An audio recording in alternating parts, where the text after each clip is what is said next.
So Meta as Andromeda. As you probably know, guys, Meta has released this new update in July, August, pretty much 2025, where they completely changed the targeting, right? In the sense that now, even more than ever, even before was like that, where the targeting really was mostly done by the creative, now it's even more.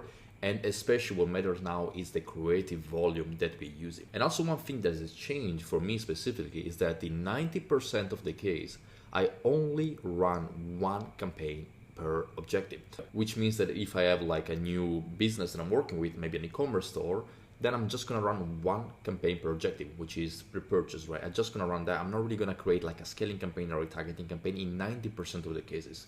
Now, there are still a few cases, for example, the account that I'm going to show you today, where I do have multiple campaigns active because maybe the account is spending 50, 100K per month. So in that case, I like to segment a little bit further. Maybe I'm doing some transitioning, or perhaps it's because I'm just testing. Sometimes it's also worth testing. But in 90% of the cases, if you're spending less than $30,000 per month, so less than $1,000 per day in ads, you should just stick to one single campaign per objective, which means that if you have a purchase campaign, that purchase campaign should be a prospecting campaign, it should be a retargeting campaign, and it should be a scanning campaign. You should not create any different campaign because the AI nowadays could really identify which one of your ad is speaking to which stage of the funnel and also the customer journey, essentially. So you have people that are more product aware, people that are more problem aware, people that are more solution aware. And then you also have essentially people that are in your retargeting and people that are completely cold, right? And Facebook now knows exactly how to target those people. So for you to have multiple campaigns within the ad account, it's just gonna be counterproductive because you're gonna bid essentially within your ad account. You're gonna destroy essentially the mechanism that Facebook has created, which is this ecosystem with Andromeda. And so it's gonna play against you, which means that for us as a media buyer nowadays is nearly gone, right? Like 90% of the media buying is gone. It's still needed in some account where you have to segment and stuff like that, especially the bigger one. But in most accounts, media buying is a luxury. You don't need it really. If you just run one campaigns and you just test different marketing angles, you're gonna be able to succeed because if you have better creatives, you're just gonna win, right? So media buying has become less and less technical and more creative strategies and more marketing, which is pretty much what I've been saying for the last 2 years at this point, right? So we also as a media buyer had to evolve from like a lot of like creative testing and stuff like that to a more, okay, campaign, and then I'm just gonna throw in there as many creative as I can in terms of like different marketing angles, different hooks, different style and stuff like that, right? That's what we have to do as a marketers nowadays, as a media buyers, is really the creative strategy. So let me jump inside one of my clients. And as you can see right here, for example, this client has multiple campaigns live, right? Which is kind of contradicting what I'm about to say in this video, because again, I just mentioned that you should just have one campaign, right? So why do I have multiple? Well, the reason why I have multiple is because this account is spending about $100,000 to $150,000 per month, right? So it's a big account. So in these specific cases, I like to segment the campaigns a little bit further, whereas for anything really that is spending less than like 1K per day, I'm just gonna have one campaign and that's it. Doesn't matter if it's e-commerce, lead generation, it's just gonna be one single campaign and that's it, right? You can see, for example, that in this case, I have multiple campaigns. I have the prospecting campaign for the images, I have a retargeting campaign, and then I have a prospecting campaign for the videos. I have one reach show up boost, and then I have a call fund, right? So this campaign right here essentially was set up by the previous media buyer, and what I'm doing right now is moving the budget slowly away from this campaign to my other true prospecting campaign, right? So this one, by probably the end of the week or next week, is going to be completely gone, and all the budget is going to be moved to those two campaigns, the images campaign and the video campaign. Like I said, in this case, for example, I like to have two different prospecting campaigns, right? One for the images and one for the video. Again, because this is a special account, right? But for any other account, really, all I'm doing is just running one simple campaign. And then I'm gonna have all the creatives in there, right? So I want you to imagine that essentially we're just gonna be running this campaign right here, which is a prospecting campaign.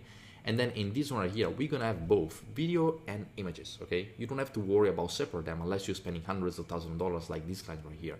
In this case, you can allow yourself to test and split test stuff like that, but in 99% of cases, this campaign right here, which is going to be a CBO campaign, is going to be everything you need. And you simply going to divide it by different assets, as you can see right here. And every single asset is going to be a different creative concept, right? Like it's not that complicated. I'm pretty sure everyone at this point knows how to run this campaign, but that's where it gets tricky, right? Because we're running a CBO campaign, obviously Facebook is going to decide where to spend our budget, right? As you can see, this is a CBO, highest volume bid strategy. Because this campaign is still going to be a creative testing campaign by the end of the day, right? This is going to be a creative testing campaign, retargeting campaign, and scaling campaign, all in one component. I still would like Facebook to kind of test essentially those creatives, right? Which sometimes it doesn't. What you will see is that when you're running a CBO campaign specifically, 80% of the time, Facebook spend most of the budget towards one specific ad set and one specific ad. Whereas what I would like is still to give Facebook the chance to test different creatives, which again, Facebook knows more than me when it comes to like which creative is better to scale. But I noticed that there are cases in which Facebook doesn't spend really anything towards new ad. Doesn't matter what type of ad or asset I throw in there, it just doesn't spend because one specific ad is getting all of the spend.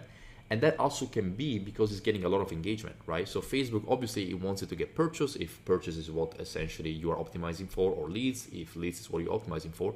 But another very important metric for Facebook is the engagement on the ad, which necessarily that's not very important for me as an advertiser because I just want leads, I just want purchase. I don't necessarily care about likes, comments, stuff like that. Even though they could actually help the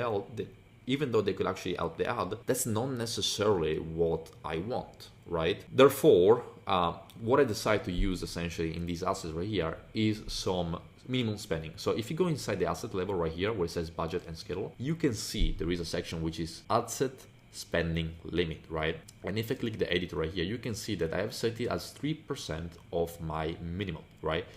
So what it means essentially is that Facebook has to spend at least 3% daily of my budget, of my daily budget in this asset right here, okay? And you can also use it as a fixed value. I just prefer to use it as a percentage of value because I know, for example, that this campaign is spending about like 1.5K per day. So 3%, that's about like $45 per day, which across 7 days time, that is going to be roughly $300, right? Which for me, that should be like a 2 times cost per acquisition, right?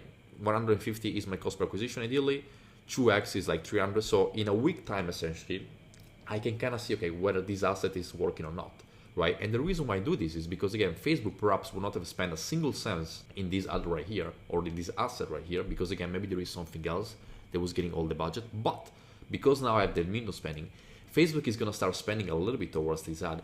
And if this asset or the ads inside this asset are going to start picking up in the sense that, okay, it's getting momentum, then Facebook is going to slowly start spending more and more and more towards this asset. But if you don't use the spending limit, there is this slightly little chance that Facebook will not have spent in the first place in this asset right here because, again, there is another asset that was getting most of the engagement, most of the conversion, right? And that's why essentially I set this minimum daily spend, because I want to make sure that even though Facebook is smarter than me and everything, it still give a little bit of a chance essentially to every single ads that I'm placing there.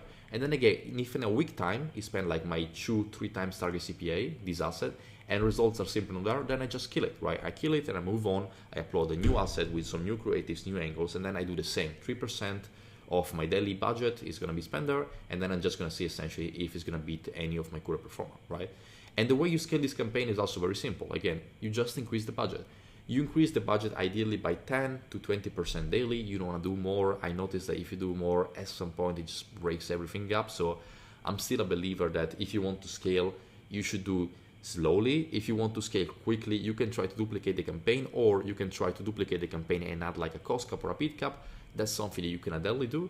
But if you want to scale consistently and profitably, then my suggestion is to probably scale the budget by 10 to 15% daily, which means that if this campaign right here is sitting at 1.4K per day, then I'm going to scale to 1.5, 1.6K, right? And then I'm going to wait 24 hours, see the results, and then scale to 1.7, 1.8, and then scale to 2,000, and then to 2,200, right? And so forth, right? So every day I'm adding $150 to $200 pretty much. And then I'm going to slowly keep scaling up. So in a week time, I can add like maybe $2,000, right? If you actually use the percentage as an incremental, right? Exponential. So this is really how you have to structure your campaign. You don't have to do anything else. Again, this account, it's a special account because it's spending $150K per month. And that's why I have a retargeting specifically for this, because this is like a guy that is selling video courses and stuff like that. So he has like a huge Instagram following. And I'm also split testing images versus videos because, again, I want to give it like a better chance, right?